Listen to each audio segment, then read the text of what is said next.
Welcome back to Backward Point Podcast. My name is Nazar Sayed, and with me, an emotional Bashar Sayed as his hero. Jimmy Anderson retires from international cricket for the first and last time. We're going to be doing a special Jimmy Anderson podcast. This is all about James Anderson and his contribution to Test cricket, his contribution to English cricket, and his contribution to cricket. Bashar Sayed, floor is all yours. Man, end of an era with Jimmy retiring. I'm 26 years old. I've been watching cricket for the past 20 odd years. And every time I've seen England play cricket, I've seen Jimmy Anderson open the bowling. So with him retiring, it's sort of a way to date myself. It's giving me further quarter life crisis. It's telling me how old I am and how much the game has changed since I started watching cricket. And I have something written down for Jimmy Anderson. Let's Call go. it a monologue. I am no writer, but yeah, this is what I have for Jimmy. When you think of Jimmy Anderson, the first thing that pops into your head is swing. You imagine overcast conditions, the first test match of the English summer at Lord's, Jimmy with the Duke's ball in hand, and he's nipping it away and in with a gentle flick of the wrist. The batsman dances around to the music Jimmy's deliveries play, almost as though he is a conductor of an orchestra. In cricket, when a bowler is in the middle of an incredible run of play, bowling alternate overs with his bowling partner, we call it a spell. Jimmy has cast a spell on many batsmen, and more often than not, he's found them dumbfounded at the crease. Jimmy was a wizard with the ball in hand, a master of his craft, and a great ambassador for Test cricket. In an era where players are retiring from Test cricket to focus on ODIs, T20s, and to chase the glamour of franchise leagues, Jimmy Anderson did the exact opposite. He pursued excellence and excellence in the longest version of the sport, and he has emerged as a legend of this game. Very aptly put. I think that was extremely moving and just a great full stop at the end of a beautiful, beautiful career. What you've already mentioned in your monologue, what Jimmy Anderson means to you, but in layman's terms, if you were to describe him and his bowling to you as a cricketer, as a fan of the game, as a fan of Test match cricket, what does he mean to you? I am a right arm outswing bowler for my team. And when I am in the middle of a good spell, when I'm swinging the ball away from righty, when I'm nicking him off, when I am getting people bowled, they're not saying good bowling Bashar. They're saying well bowled Jimmy. Hmm. Jimmy Anderson is the representation of swing, of reverse swing. And now I think he's become sort of a symbol of relentless perseverance. You know, just pushing through 21 years of test match cricket at the international level. That I think is remarkable. Yeah, he retired at 41 years of age. He was about to turn 42 in a couple of weeks as well. I think his birthday is in August. July 30th. It's July 30th. Fellow Leo. It's just all the Leos doing out here, doing something spectacular out here. It's just one of those things where, as it was happening, it was just hard to believe that we were saying goodbye to one of the last bastions of Test match cricket. Like for me, the golden age of Test match cricket was from 2004, 5, all the way to like 9, 10. That was when we had some of the greatest Ashes series, some of the greatest Pakistan India series.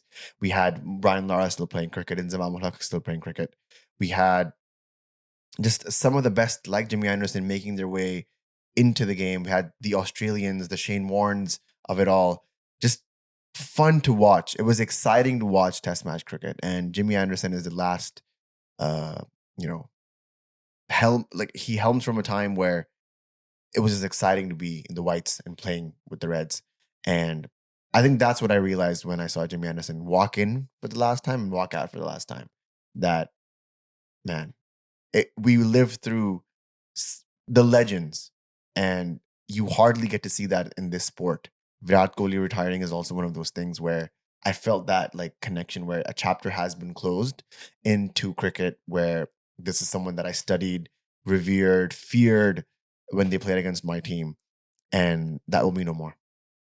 I think Jimmy's career coming full circle at Lords, Hmm. where he made his test debut against Zimbabwe, was incredibly fitting. Yeah. As a Pakistani, we aren't used to respecting our heroes, our legends. Our idea of a farewell is to call retired players back to Gaddafi Stadium, have them do a round of the Gaddafi Stadium in a rickshaw, and we call it a farewell. Yeah. So for the England cricket team to make this an event, to have Jimmy Anderson's family at the ground, to make this test match basically a celebration of Jimmy Anderson and what he has achieved in his career, that to me just made this whole occasion more emotional. What has he achieved in his career? If you go through the numbers, they're astounding. I don't think anybody will come close to these numbers, especially as a fast bowler, in a very long time, if not ever, especially with the rapid decline of how many test matches are played in a year. I don't think these numbers will be touched in a very, very long time. What do you think? Absolutely. I think if you just look at the amount of test matches he's played, 188 test matches, which is the second most, and he's only behind Sachin, who has 200 test matches.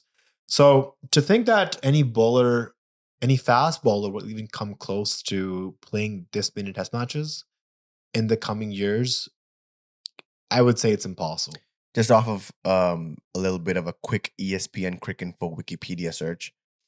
Test matches, 188, 350 innings bowled, 40,037 legal deliveries in Test match cricket.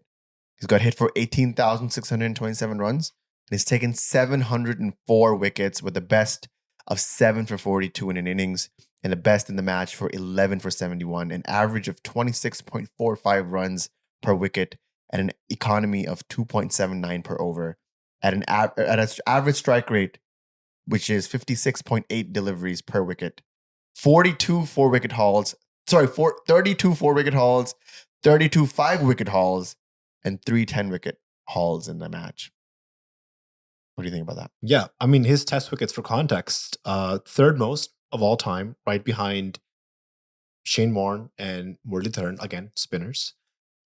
He's taken about 122 of his 704 wickets at Lords, which is the second most wickets at a single venue. The most is by Muralitharan, who has, I think, the most wickets at Colombo.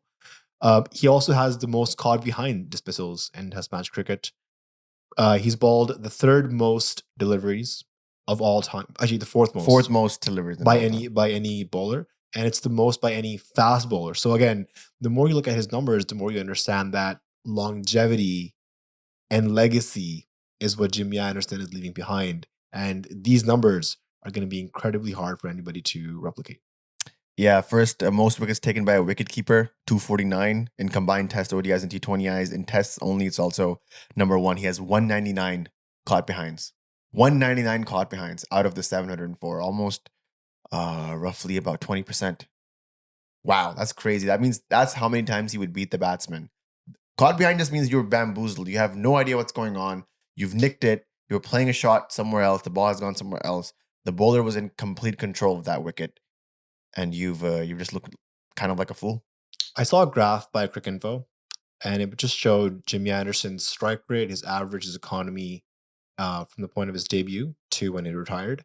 And you can see that as his career progressed, his average kept coming down, his strike rate kept coming down, his economy kept coming down. And for a bowler, any statistical numbers that you have on display, the less they are, except for wickets, is a good thing. Your average is the amount of runs you give per wicket. Your strike rate is the amount of balls you bowl per wicket. Your economy is the amount of runs you give in a single over. So you can see an evolution in Jimmy Anderson's game. And as someone who's sort of seen his career unfold, I know that when he first came on the scene, like his first big spell was his 4-wicket haul against Pakistan at the ODI World Cup, where he got Inzamam ul Haq for a golden duck. He got Mohammad Yusuf for a golden duck. He got Saeed Anwar and one more wicket, which I can't recall. I think it was Rashid Latif. So, and this was when his action was a little bit weird because he did remodel his action throughout his career as well. This was a different kind of an action, different kind of a bowler.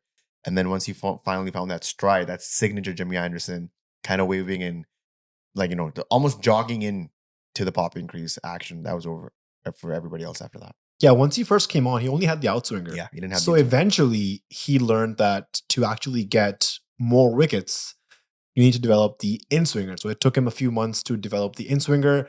And then he's also quoted saying that he learned the wobble ball off of Mohammad Asif. The wobble ball is the ball that sort of, it doesn't swing in the air, but it snips back in off the pitch. There's a beautiful masterclass by Sky Sports or Sky Cricket, which they did with Dale Steyn and Store Broad, where they talk about the wobble seam and what it means and how it's basically almost like a stroke of luck at some points, where you do the hard work, you let the wobble seam go, but then after that, you do not know what happens to the ball. It may nip away, it may nip back. You're at the mercy of the cricket gods, and when they are merciful, it's a beautiful wicket. You can see like the timber cartwheeling or caught behind in 199 times, like James Anderson has. One little stat that I wanted to point out as we were talking about his test numbers: he also has 1,300 test runs with a 50 as well. His highest test score is 81 versus India at Trent Bridge.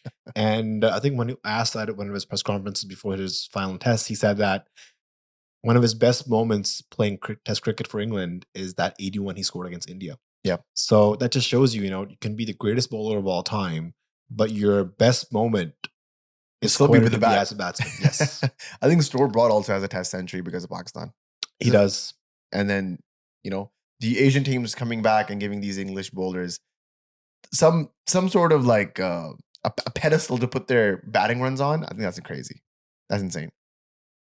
Anderson also dismissed Sachin 9 times, which is the most anyone's dismissed Sachin ever. That he's got him out in England, in India.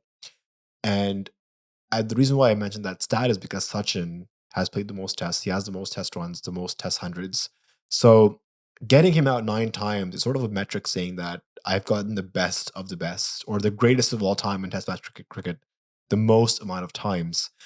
He also has the most wickets against India as well, which is an interesting stat. He has 149 wickets against India in 39 matches. In contrast, he's played 39 matches against Australia and only has 117. So Indians really struggling with playing with Jimmy Anderson. Yeah, that could be Indians struggling in England with the Duke's ball. Most likely.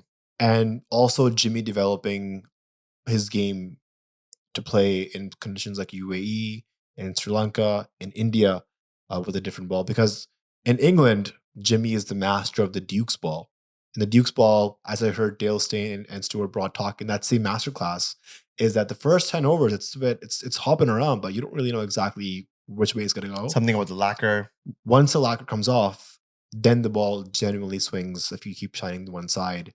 And that's when you get a lot more movement with control. Yeah, that's interesting. Also, he bowled a lot less bowlers, but he has about 100 less or 50 less overs bowled against India with more wickets, about 30 more wickets. So India really struggling with Jimmy Anderson there. Second most is Australia with 117 wickets. You can guess a lot of those are Ashes games. Or maybe mostly all of those are Ashes games. I think he has his best bowling average against Pakistan.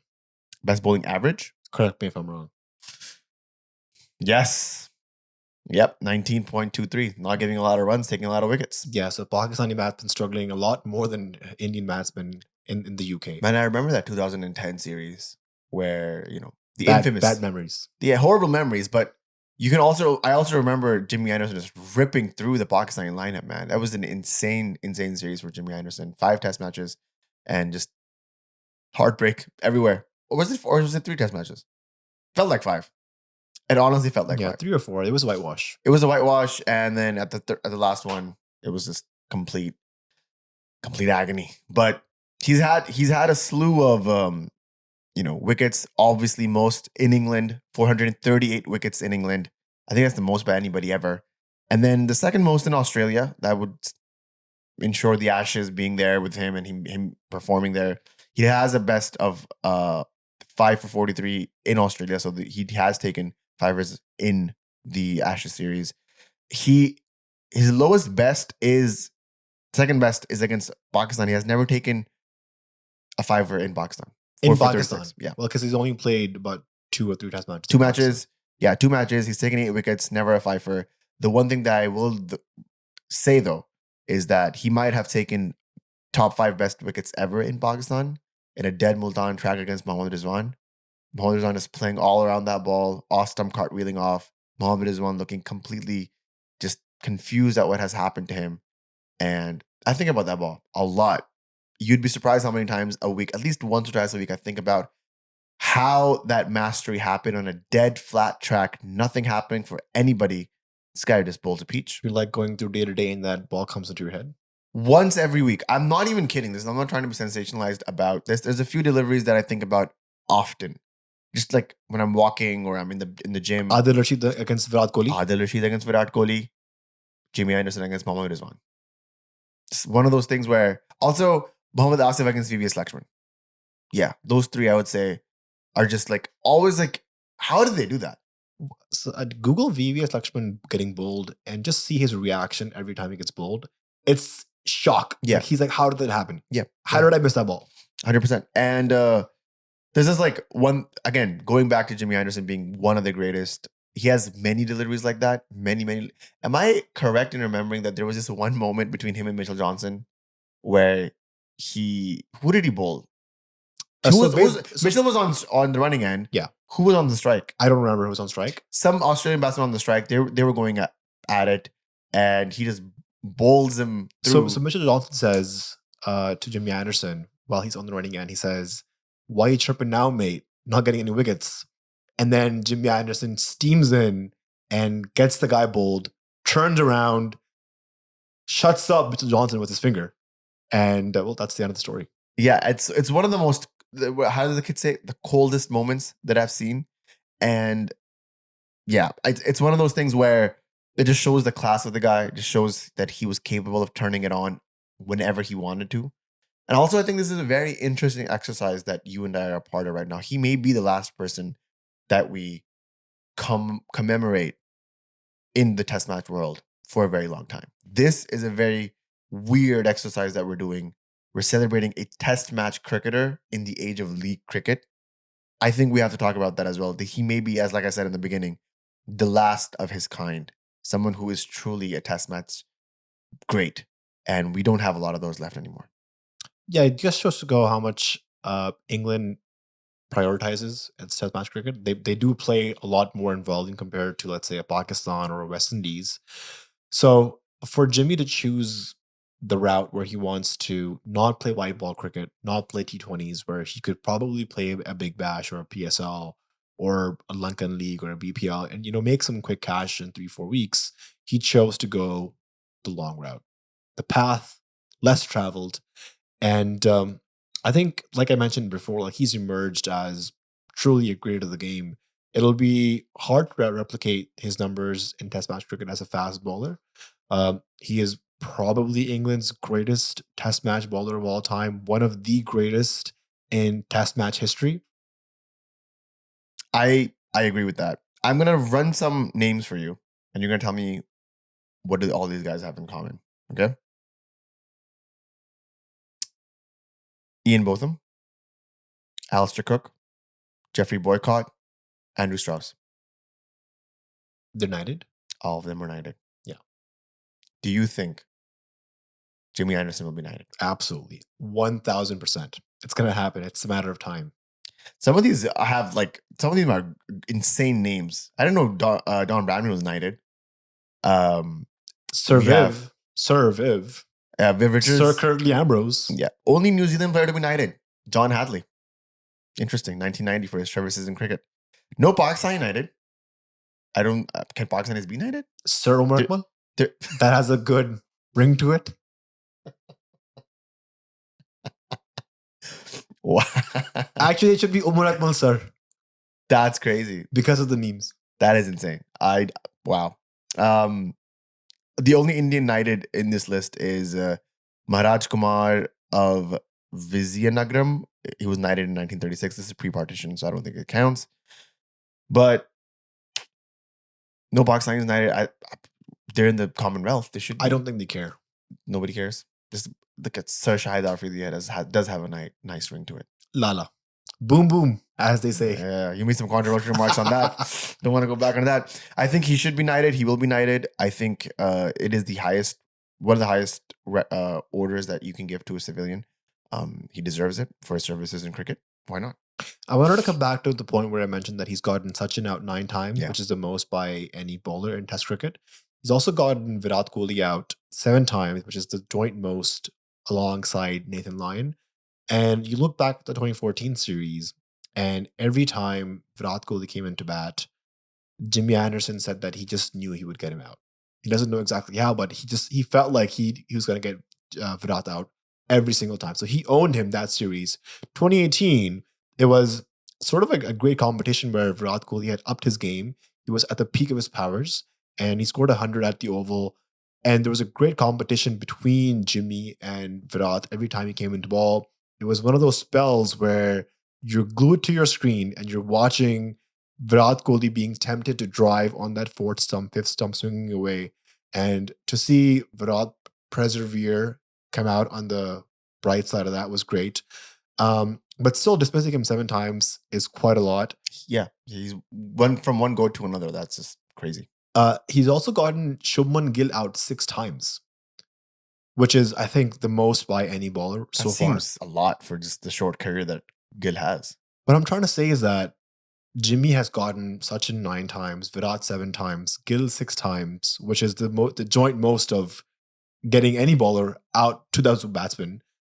It's almost as if he has owned 3 generations of Indian batters. Sachin, which is the greatest of all time, Virat, the current great of our generation, and Shubman Gill, who is projected to be the next big thing in cricket. Wow, that you're trying to really piss off the Indian fan. This is genuine. Like, this is not against any, I'm not singling out Indian batsmen here, but I'm just trying to say that Jimmy's gotten the best of our generations every year. That's true, and that just goes to how great Jimmy Anderson is. He hasn't spared a single generation. I want to talk about who you think might be the next bowler to be in place of Jimmy Anderson. Gus Atkinson, 12 wickets on debut. 12 wickets on debut. He starts his career at the ground where Jimmy Anderson had also started his career and also ended his career. I mean, is that the best way to start your debut? Where you play with the legend, and that's it. You outbowl him. You outbowl him in his farewell game. Gus Atkinson, a name to remember. But genuinely speaking, do you think any other bowler will take 700 wickets again in Test matches? Again, yes. Fast bowler? No. Bowler. Full stop. A bowler? Ashwin maybe. Lion maybe. I think Ashwin for sure, because he plays a lot of his cricket in India, and well, those wickets really support. So kind of bowling these are the wickets that, the most wickets taken in after 2003 since his debut in Test match cricket. 704 by Jimmy Anderson, 604 by Stuart Broad, Nathan Lyon at 530, Ravi Ashwin at 516, Dale Steyn at 439. Not a single Pakistani in freaking sight. The last Pakistani bowler to take 200 Test wickets was Waqar Younis, 20 plus years ago. What about the last fast bowler, actually? Oh, what about the last Pakistani bowler? I feel like it was Yasir Shah. Yasir Shah, 200. The fastest to 200 in Test history. And then never hit 300. Yeah. Do you remember in Islamabad when we were in the same elevator as Yasir Shah? That was another crazy... So we were in Islamabad for the whole Islamabad United partnership, and there was this domestic final happening. And all the players of that domestic final were also staying in the same hotel as us. So we were going up the elevator, and Yasir Shah had just checked into the hotel. And we did a podcast right before that, and you asked me, what the hell happened to Yasir Shah? And so seeing him come into our elevator going up, the only thought in my head was that this is the Pakistani Messi. And we were in the elevator, and we talked to him for like maybe 30 seconds, and he just didn't want to talk to anybody else. But I was just like, this is crazy, man. This is Yasir Shah, fastest 200 wickets of all time. He looked pretty unfit. Yeah. I'm like, bro, you're the fastest to 200 wickets in Test match history. Shane Warne was like, this is my prodigy. Shane Warne gave you 1-to-1 lessons at Sharjah Stadium. Yeah. I'm reading Shane Warne's book, and he says, Shane Warne said that... Rest in peace. Wait, hold on. GOAT. I need to gather some credits to say this. Shane Warne says that in the current era of leg spinners, Shadab Khan and Yasir Shah are great leg spinners. Well, when he was alive, Shadab wasn't bad. I mean, Shadab, the king of LPL. since Warney has passed away, Shadab has kind of been gone shit. So maybe Warney took the mojo with him. Maybe. And this is what I feel like. Jimmy Anderson being one of the last icons of swing bowling, has he taken the mojo with him as well? Like, will we see the next class act, the next bastion of Test cricket? Gus Atkinson, too soon to say anything about him. Great 12-wicket haul from him, but Mitchell Stark might maybe the next one that I think of. Hazelwood, Cummins. Yeah, the trio there. There's a few West Indian bowlers. Although they didn't really show up to this Test match, I still think there are some really interesting names that are in the West Indies camp that might, in the next 5 to 10 years, show themselves as to being legends of their respective teams. Who else is really taking up the baton of fast bowling in Test cricket? I can't think of a lot of names. I want to say some Pakistanis, but I'm hesitant. Yeah. Because Naseem and Shaheen, they've played consistently, but they've also been injured. And we haven't really seen them really at their peaks. So, yeah, it's hard to say who from Pakistan can get there. I really feel like if Pakistan, Rabada, West maybe? Indies, yeah, those kind of, if they play a lot more cricket, like, because also 21 years and 188 test matches, that's a lot of test matches. Almost 10 a year. He was also injured for like a couple of years in between. He could have hit 200 then. Yeah, so he was actually averaging about 10 to 11 test matches per year. Yeah. Which I think for Craig Brathwaite or Babar Azam is just a dream. Like, Pakistan does not play 5-match test series like India and Australia play, or how England and Australia play. So how can we expect our players to really develop as great test match players when they're not playing as consistently in that sort of a high volume? Like, you go to Australia and it just takes you a couple of matches just to be adapting to those conditions. And by the time that the third test match comes in, the series is over. Pakistan is playing a lot of test matches, to be fair to the Pakistanis, in the next 6 months. They have a 2 test match series against West Indies. They have one against test Bangladesh coming up in August. Well, I'm going back. So I'm going from 2025 back. So January 28th, 24th. So 16th and 28th, there's 2 test matches that they're playing against West Indies. And they have the one-off test match against South Africa. And then, so they have 2 test matches against South Africa. My bad. That's 4 right there.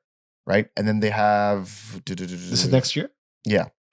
This is next year. And then this year, they have the 3 test matches against England. That's 7. And then 2 against Bangladesh. That's 9. And they're also going to South Africa at the end of the year. Yeah, so they have 2 test matches there as well. Okay. Probably 3. It says 2 here. They should have Boxing Day test match. There should be one before that. There should be one at the New Year's. There is one that's starting on Boxing Day and one starting in New Year's. Or just the 2 tests? Yep. And then they're going to West Indies from there. They have 2 tests there as well. Interesting. So 9 test matches in 6. That's not bad. Yeah, but they've also haven't played test matches in a year. Yeah. Yeah, that's what I mean. So again, who might be the next one to even hit 100 test matches from Pakistan or in the world? Azhar Ali came pretty close, 97 test matches, but then he sort of retired because he felt like he was being a burden on the team. Should have hit 100. Should have hit 100. Another series wouldn't be bad. Yeah. And I'm trying to think in world cricket as well. If we were to pinpoint that person and be like, that person is test match cricket. The only person that I can actually think of, another Englishman, is Ben Stokes. Steve Smith. Marnus Labuschagne. Yeah. No run. I love the way he says that. I was playing for Share and I wanted to I've never been in a position where I can just leave the ball and be like, no run. You know what's funny? He's a good one. I just finished watching he is the face of test match cricket for me for Australia though. I just finished watching the test. And so I think in episode number 3, there's only 3 episodes. So the story is that Marnus Labuschagne is not getting runs in the whole series. And as he's walking from the bus to the ground, there's an English fan saying, hey, Marnus, no runs in the series. And I'm like, bro, that's too good. That's English banter at its best. Yeah. I mean, if speaking of English banter, we can if you want to talk about heartbreak for the English, we can talk about the Euros, but it's not that kind of podcast, guys. It's not that kind of podcast. Yeah, it's 2-1, but it's not that kind of podcast. I think when you talk about Anderson, you have to talk about Stuart Broad. We haven't yet. They go hand in hand. It's the most successful bowling partnership in Test match history. 1,039 wickets with them Between the two. combined, Yeah. which is the most for any bowling player. Shane Warne and Glenn McGraw come close at 1,001, but just legends, man. That's what I was about to say. There is no, it's a yin and yang type situation. There is no one without the other. You know this better than I do. You bowl the opening spell all the time. Bowling partnerships are so important. Yo, me and Azmi. Azmi watches the podcast? I think he does. If Azmi watches it, shout out to Azmi. Send me a text. If you see this. But yeah, like it's so important to bowl in pairs, you know. Batsmen are more like singular creatures. Like you can have a single batsman score a century and turn the tide of the game. Bowlers hunt in pairs, in a pack. Broad and Anderson, Waqar and Wasim, Asif and Amir. Give me more. Murli, Vas, Ambrose yes. Welsh. Yes. Stark, Lyon. Like these guys, they hunt in pairs. One complements the other. And without Broad, I don't think Anderson gets to 700. Without Anderson, I don't think Broad gets to 600. Honestly, Broad didn't have a very spectacular white ball career. You know, kind of marred by the fact that he got hit by 6 sixes against Yuvraj Singh. That's sort of his legacy in white ball, kind of.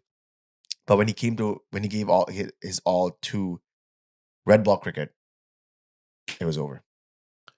What happens typically as a fast bowler is you bowl your over, then you go field that fine leg, take a breather. What Broad and Anderson did was that they did not field at fine leg. They fielded at mid-off. So they're constantly talking about how they're going to work this batsman over. And as a bowler myself, I also field at mid-off. When I'm captain, I try to talk with the bowler. I try to give my tips on how I think he can set him up. I'm not like in his ear all the time, but I just give a suggestion. Like, I think you should be doing this. It's up to you. Like, go do your thing. It's like when your dad would never say, no, don't do this. He'll say, I think you should do this, but it's up to you. Give you an alternative. Yeah. I think just having a class bowler like Jimmy Anderson in your ear will make you a better bowler. I wonder what he was saying to Gus Atkinson as he was taking fifer after fifer. Jimmy Anderson is actually going to stay with the English team the whole summer as a bowling consultant. So, yeah, he'll be with the team guiding the young bowlers, Gus, Chris Wokes. So he'll be an asset. I think this will also just help him transition with retirement. I know a lot of players struggle with the idea of what's next. And having played cricket for all of Jimmy's life, you know, I wonder what he does next. I think he's going to be in broadcasting somewhere. I think he's laid the foundation with Tailenders so perfectly. I think with what he does and Greg James do, and the third person, I forget his name, whatever Felix White. Yeah, what they do together, they have a chemistry, a magic, a spark. Having an international cricketer on air, such eloquent, such well spoken. They really complement each other. They let each other shine really well off the mic. And Greg James is a great host. He hosts BBC Radio 1. I think with that, I wouldn't be surprised if Tailenders doesn't get bigger and bigger and bigger. I love listening to them, but you're right. I think he sort of introduced his career in broadcasting through Tailenders, and then now I wouldn't be surprised to see him in Sky Cricket. I wouldn't be surprised to see him in the comms box. I would love actually to see his career flourish like Atherton and Nasir Hussain. I think him as an editorial would be amazing. And I loved what Shane Warne was doing as well, because a leg spinner like me, he can go back and kind of watch an hour of Shane Warne just talking about mindsets, field positions, this, that, and the other. I think that's where he will really shine. I think Jimmy Anderson has a great future ahead of him if he wants to. We talked to Brathwaite about this on the podcast, where he also transitioned into broadcasting. For him, it was a little bit of a learning curve. He had to go back to school, learn the tricks of the trade. With Jimmy Anderson, I think he's already learned on the job. You know, he has a repertoire, a resume ready, and I would love to see him in the comms box. And also, Jimmy Anderson, come on, backward point, bro. We're waiting for you. I think one of my favorite podcasts has been Tailenders. I've been listening to the past 5 years, and it's been wonderful seeing Jimmy Anderson go through some of his greatest test moments, like when he was the highest wicket taker as a fast bowler, when he got to, you know, just certain milestones in his test career. And to hear him on this casual podcast with Felix White, Greg James, who are cricket fanatics, that has been great, just to see what goes on inside Jimmy's mind. I've enjoyed listening to that, and I think you've made it as a Test cricketer in England when Chris Martin from Coldplay Mm. writes a song for you. So I will try to include this little song snippet near the end of the podcast, just as them playing us off. I hope we don't get copyrighted. But yes, Chris Martin of Coldplay, one of our favorite bands together, wrote a song for Jimmy Anderson, and I think you wanted to recite some of the lyrics. I think you should do it as a So poet. you want me to recite lyrics to a Chris Martin song? I'll snap. Look at the stars. Look at the lyrics are simple. It's very sweet, very coherent, as you understand Chris Martin would to be, but it's from the heart. And I think just for context, he wrote this song for Jimmy when he got to 600 Test wickets. Yeah. And his 600th Test wicket was Azhar Ali. There you go. Pakistani's not far away from the action all the time. The lyrics go as follows. I come from a small town. Should I sing this? No, I shouldn't sing this. No. Well, that's for the Patreon only. I come from a small town, just a small town boy, throwing a ball down, and I'm blowing all the way. And I'm blowing them all the way, I think. And I'm blowing them all the way, and I'm blowing them all down. At least I did until I met you. Congratulations, Jimmy.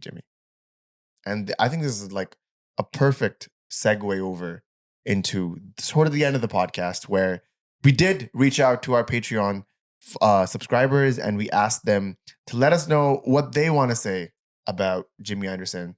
Whichever if you want to read the first message, I'm down for that. We got a message from Ali Bhai, and Ali Bhai says he is an ageless marvel. And he also said that's Sir James Anderson. And I think he is alluding to the fact that he will most likely as well get knighted. Yusuf asked, when judging him against other greats, should we look at average or number of wickets? I think both are phenomenal in my opinion. I think longevity for Jimmy is a huge metric to judge him off. Like to play 21 years, to be touching the age of 42 and still bowling at the pace he's bowling and playing the longest version of the sport, taking the amount of wickets that he has, the amount of balls he bowled. I think that is going to be like he's set records that will take a long time to break. How old are you? 26. How fast do you bowl? 110 kilometers an hour on a good day. Okay. But hey, it's not about the pace. It's about movement. He's 42 and bowls 130, Bashar. He's 42 and bowls 130. And he swings it both ways. I was going to say I have a podcast on cricket, but he also does. That's true. He's beat you everywhere. He's beaten you fair and square. Amar Amnani asks or says, he leaves with him leaves a legacy, an era of cricket and my childhood. His grace, elegance, and love for the game would always be unparalleled. Apparently, Jimmy is the last player to be on the roster of EA Cricket 07. Yes, we had somebody actually verify that in our Twitter, and they said that if you count the IPL and if you count like some of the other leagues, then we have like other players like Ravi Bopara still playing and whatnot. But like active Test cricketers. Shoaib Malik as well was one of them that's still playing. But yes, active Test cricketers. I think he's the last one from this EA Sports Cricket 2007 game. Wow. I mean, I read that tweet and it shook me so much. I was like, I am so old because I remember playing that game in a hot summer's day in my room. PS2 as well. That game and Brian Lara Cricket 07. Also a great game. And also wink, wink, nudge, nudge. Kavish says, how is it possible for a human being to play 188 test matches as a fast bowler? Out of this world stuff. Jimmy is not human. He's not amongst us. Yeah, he's one of the best. And I think we've tried to encapsulate a 21-year career, which I don't think it's remotely possible. What I will urge people to do, I don't know if Sky has uploaded this video or not. If I do find it, I will link it in the description. Michael Atherton did a reading, a synopsis, an obituary, if you'd like, a farewell, a funeral of Jimmy Anderson's elated career, celebrated career. And I think if nothing else you see all day about cricket, check that out. I think it left a tear in my eye. Honestly, I got very emotional looking at it because this is a celebrated, well-decorated career. And the way that Athers actually pens his thoughts down He narrates it himself with just the background music and the swelling of just the music just bubbling up and the visuals and Ather's calming voice in the back. I think it's beautiful. I think everybody should check that out. Top 3 Jimmy Anderson wickets off the top of your head. Go. The Mitchell Johnson one, swagger, complete swagger. The Mohammad Rizwan one, I think Mohammad Rizwan has to be top 5. And then, honestly, any wicket that he's taken in England, anything that's like just hit the seam and swung back in and taken the peg off, I think his bowls are so underrated. They were marvelous to look at because you could see the batsmen being befuddled. You could just see them just utterly confused. They're playing the off swing for like outswing for like 3 or 4 deliveries, and the one that nips back, they're playing for the outswing, the bat and pad, boom, they'll stump out of the ground. Any delivery, pick it up. I think he has some of the best in-swingers that I've seen in my life. It's going to be a shame to not view them again, but I'm glad that ECB has a lot of those online and on YouTube, and I can just go back and watch them anytime. But yeah, pick any one of the beautiful bowls that he's done in England under overcast conditions, and those will be my top 3. Mine has to be number 1, Jimmy Anderson versus Brendan McCullum at Lord. Was it at Lords? Where it's the ball where it's coming in and it late swings. And Off stump. Brendan McCullum has committed to hit the ball on the leg side. Yeah. And the ball's just knocked his off stump over. Beauty. Wicket, the Mohammad Rizwan one for sure. And I can't decide whether it's the one that he bowled against Shubman Gill to get him bowled or the one he bowled against Ajinkya Rahane to get him bowled. Because I think they were back-to-back deliveries. Yeah. Just perfect balls. Has he ever taken a test hat-trick? No, he hasn't. Eluded a test hat-trick. Yeah, I think that's what Stuart Broad has just above him. Anderson. Again, I don't think Stuart Broad takes 600 wickets without Anderson. So, it's a yin and yang type situation. Do you want to talk about the actual match that happened? I really don't, but you're insisting on talking about it, so we can do a quick summary of it. Test match finishing in 2.5 days. West Indies not even being competitive. They were never in the game at all. So disappointed to see. I did expect a lot more from the West Indies side, especially after they had come back. Winning a game in Australia against Australians in their home soil.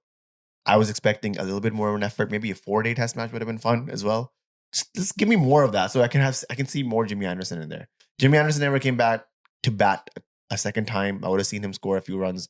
I just would have loved the English crowd cheering every single run that he scores. That would have been fun. A one-off test match just to see Jimmy Anderson retire was the highlight. It wasn't West Indies playing horrible cricket because we've seen them play that many times. Well, they have another match coming up, and I don't see exactly how they're going to turn things around. They're batting. Where's the next match being played? I can't remember exactly where. Yeah, so unless that something spectacular happens, I won't expect anything different. I think this English team is extremely well done. The way that they have all these players are like a well-oiled machine, even though they got Jimmy Anderson sitting out. Atkinson comes in, proves himself right on the spot. Ben Stokes, just wonderful captain. He has a problem of too manys, which is a good problem to have. And I think, England sweep the series. They've called in Mark Wood as Jimmy's replacement. And Ben Stokes is also bowling now. He's swinging the ball. Well, it's going to be tough for West Indies to survive another 3 days for the next test, if they're lucky. Yeah.